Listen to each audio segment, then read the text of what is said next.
After a brief respite in rainfall, water levels in Kerala's reservoirs and rivers has started dropping, but rehabilitation remains a major challenge. The devastating floods have left 373 people dead and rendered over 1 million homeless. These people are currently seeking shelter in relief camps. Kerala Chief Minister's office has said that the aim of the rescue operation now is to rebuild a new Kerala. Meanwhile, rains in the catchment areas of major dams in Idukki district have subsided too. The outflow of water from both the Mullaperiyar and Idukki dams has been reduced. On Monday, we saw some people returning to their homes, but as flood waters recede, sanitation and health issues are a big concern. Security and law and order is also a major worry. Several people claim that their homes have been robbed and valuables have been stolen.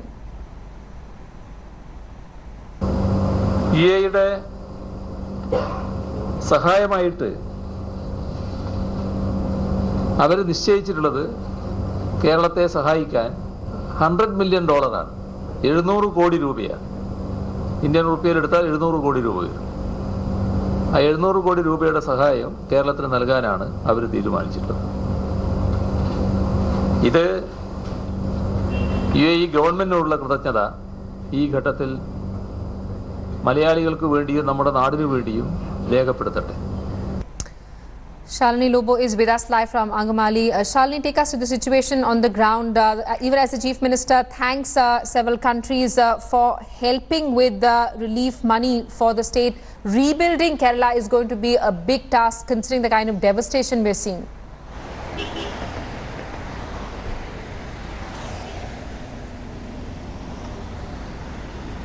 Indeed, Simi, in fact, we visited a few areas where people have just come to their houses. So we've entered their homes with them. And, you know, the muck comes up all the way till our knees as well. There are places where muck comes up to the knees, to the ankles. You know, it's very slippery to walk with. And since it's still wet, the stench is unbearable. Inside the house, you go there, it's complete mess, Simi. Beds have tossed and turned around. The doors are completely bloated and you can't open them. People have lost everything. A dining table has turned over, the glass is completely broken, utter mess inside the house, which by one look at what we took, you know, it's going to take them at least a week to clean their house off the muck, and more than that, even more time to clean the surroundings, to clean the walls, and definitely for the stench to go, it's going to take a while. So these people, if they want to stay back, start living in their houses, it's going to be around 3 to 4 weeks from now. Another thing what residents do say is that, you know, getting in things, they're getting relief kits with rice, they're getting relief kits with pulses. They don't have stoves to cook it as of now because even the cylinders are floated away. The stoves are not working anymore. So cooking is also a major concern. It's either ready to eat food that helps them or they have to buy food from out. But cooking at home is definitely not an option for them. So these are the kind of problems that people on the ground right now face. As we are speaking to each other, Simi, the all-party meet is also undergoing in the state capital. The Chief Minister is chairing this all-party meet, and that's also right. And Shalini, you know, as rehabilitation work begins, there's also the threat of you know, waterborne diseases like cholera and you know, cholera, hepatitis, typhoid spreading. There's also the threat of mosquitoes now in waters, in clogged streets, growing and spreading dengue and malaria. Health and sanitation are now going to be major challenges for the administration.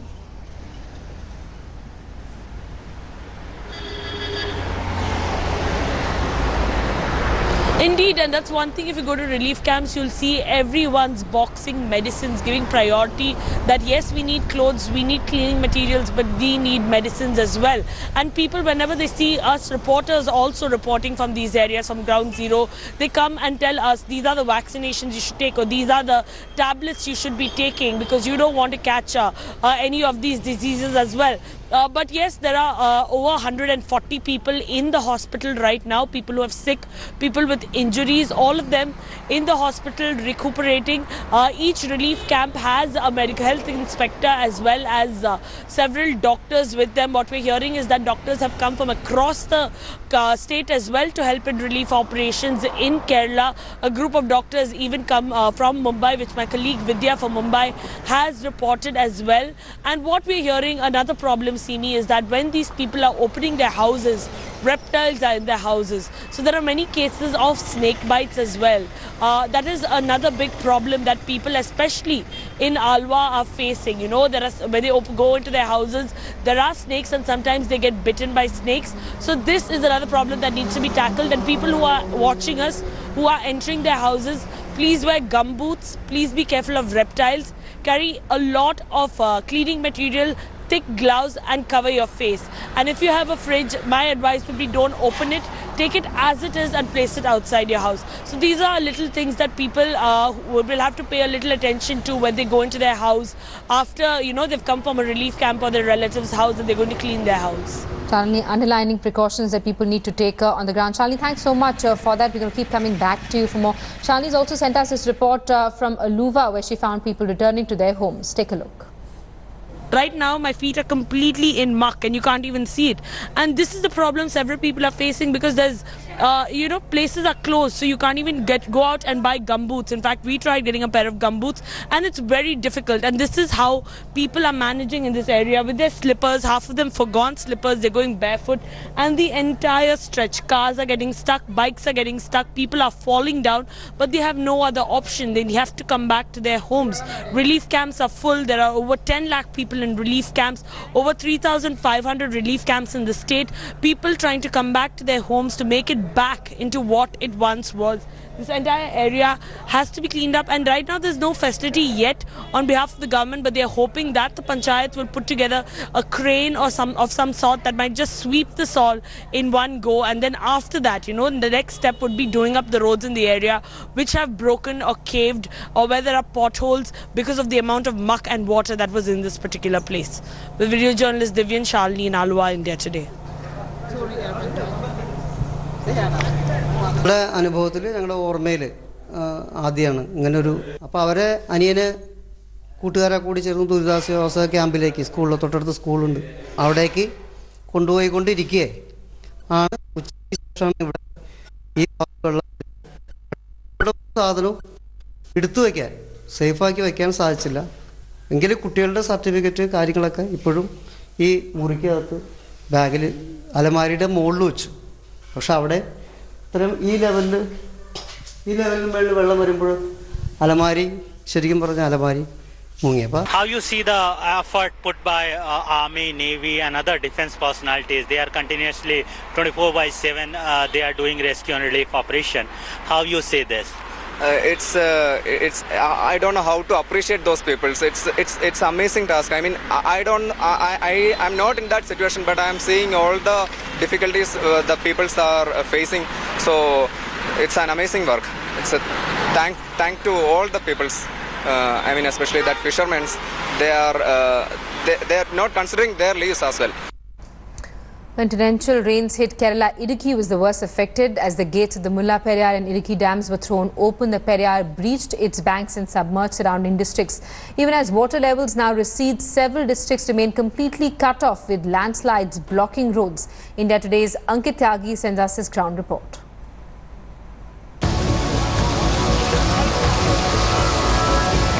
Idukki, one of the worst flood-hit districts in Kerala. The unabated rains unleashed mayhem after the gates of Lower Periyar Dam were thrown open. And now India Today takes on the daunting journey to the district. Well, though the red alert and the orange alert has been taken off by the government of Kerala here, but we are on our way to the highway towards Idukki. This is where the reservoir of the Idukki Dam, of course, also is. Remember, it was when the shutters of this dam were opened that this entire area came under severe flooding. We are about 30 kilometers from Idukki, and at many places there is still massive landsliding which is taking place, and because of that, the entire area, the route to that area is completely blocked. The river here is still in spate and the havoc rampant. This house came under a landslide and several here have been rendered homeless. घर damage हो गया, आदमी लोग पूरा उधर camp में आ गया, उसका सामान पूरा उधर ही है, घर पूरा टूट गया, बहुत पंगा है. पानी नहीं है, पानी पूरा नीचे ना, उधर पूरा ऐसा हो गया, लैंडस्लाइड से डैमेज हो गया. हाँ, मट्टी पूरा घर में घुस गया, घर में आ गया, सारा सामान खराब हो गया। हाँ, घर भी खराब हो गया। When you see this, this is not the only place. These are such spots which have in fact created hindrance all across this road that goes to Idukki and the town and the Idukki Dam. This is the lower Periyar River Dam project area. Here there was water as well, and mainly because of the landslides, people have lost their houses. They are trying to come back from the relief camps, trying to check what is left of what once they called home. As the alerts have been lifted, it is becoming clear that the state government has a mammoth task to restore the infrastructure. This is the problem that the places, especially the hilly areas of Kerala, are now facing. Landslides, mudslides, and especially whenever it rains even a little bit, this loose soil comes down with heavy gush of water and takes everything in its stride. As the rebuilding effort of Kerala will start now, these are the stories, these are the houses and the people, those who used to once live in those houses, they are the ones, those who would need all the help from the government. With camera person Parminder Sharma, Ankit Tyagi, India Today. Over the last few days, you must have seen several images of devastation from God's own country. Today, we bring you exclusive drone images from 3 different districts. These are aerial images that show the extent of destruction and devastation.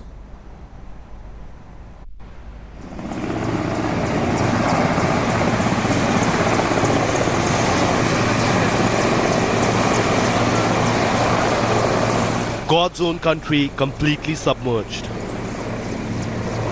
Rains have stopped, waters receding, but very, very slowly. These images of devastation, never before seen on television, have been captured exclusively by India Today's drone cameras. Kerala's longest river with the largest discharge in the state is still overflowing, still swollen.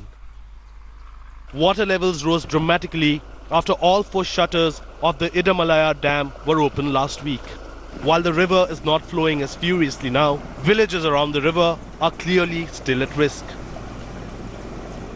In Kuttanad, Alapura, most houses are still underwater, with just rooftops visible. Water as far as India Today's drone cameras could see. Only one road could be seen in the area, large parts of which were also flooded with water. Compare these drone images of devastation from a few days ago, and it looks like the danger level may have reduced, but the situation on the ground is far from normal. The Sri Mahadeva temple in Mannapuram is now completely cut off and underwater. While till about 10 days ago, devotees could still reach the road leading to the temple, now the entire area surrounding the temple has gone under. Water seems to be gradually receding in Aluva, while some parts are still flooded. India Today's drone cameras captured some partially dry patches and roads where situation seems to be returning to normal. Extent of damage that has not been seen on Indian television yet. India Today decided to use its drone cameras to check if any locals were stranded on the rooftops and needed to be rescued.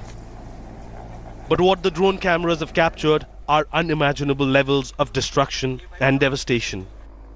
Bureau Report, India Today. Thanks for watching the video. For more such news and updates, please like, share and subscribe to India Today. Also check out our other great videos from our channel. We know you will love to.